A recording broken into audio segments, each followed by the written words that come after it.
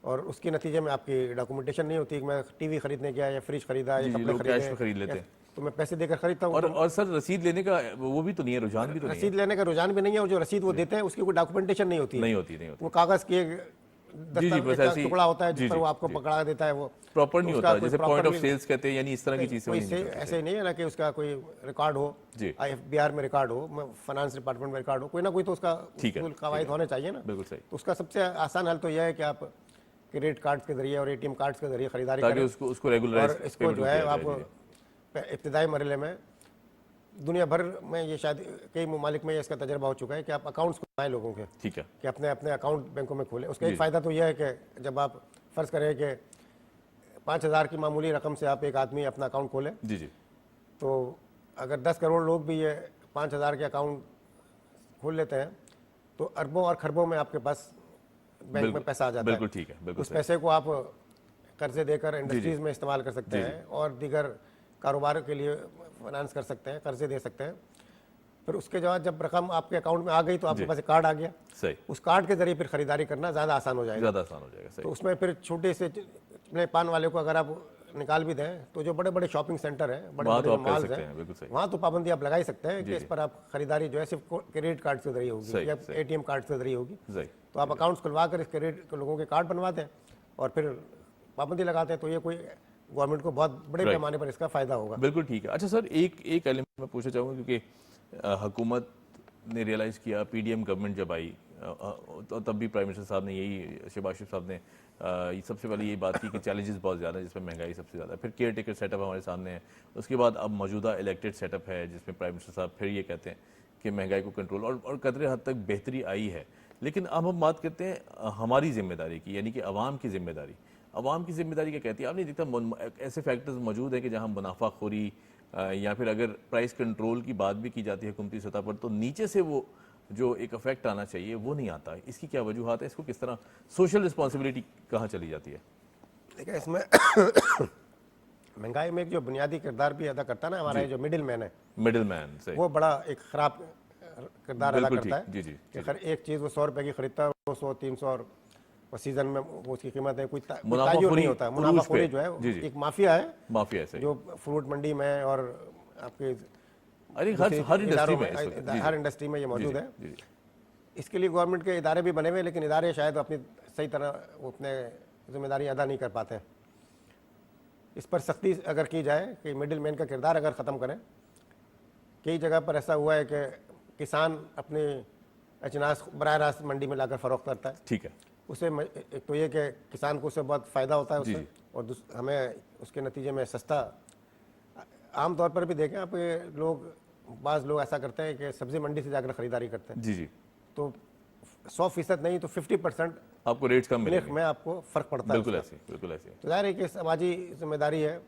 اب کیونکہ یہ پیسے کی حوث نے جو ہے وہ سبھی کو متاثر کیا ہے, اس میں عام آدمی ہو یا دولت مند ہو, تو سبزی والا ہو یا دال بیچنے والا ہو یا کرانے والا ہو, وہ سب اپنے اپنے طور پر منافع کو لامحدود طریقے سے حاصل کرنے کی کوشش زیادہ سے زیادہ اور راتوں رات دولت مند بننے کی کوشش میں ظاہر ہے کہ یہ خرابی پیدا ہوتی ہے کہ مہنگائی مصنوعی بھی پیدا ہوتی ہے. کہ رمضان میں خاص طور پر, عید پر, بقرعید پر, محرم میں بہت زیادہ ریٹس بڑھ جاتے ہیں. دنیا بھر کا مطلب اکنامی کا اصول یہ ہے کہ جب چیز زیادہ طلب ہوتی ہے تو سستی ہو جاتی ہے, لیکن ہمارے یہاں الٹا ہوتا ہے اس کے, طلب بڑھتی ہے تو اور مہنگی ہو جاتی ہے. صحیح, بالکل ٹھیک ہے. اس کو پابندی, اس پر اگر حکومتی ادارے سختی کریں تو یہ کوئی ایسا